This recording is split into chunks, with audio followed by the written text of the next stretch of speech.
Pero syempre, kung nangyari yon, wala ako ngayon para magkwento. Kung hindi ako nakaligtas, di ba?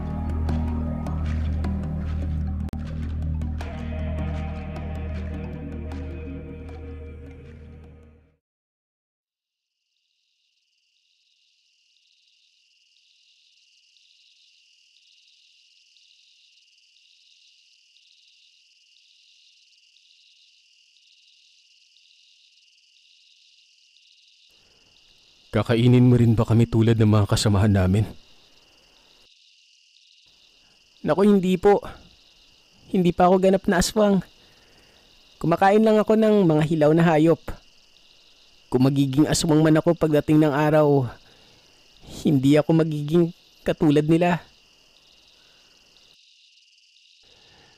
Pwede mo ba kaming tulungan dito?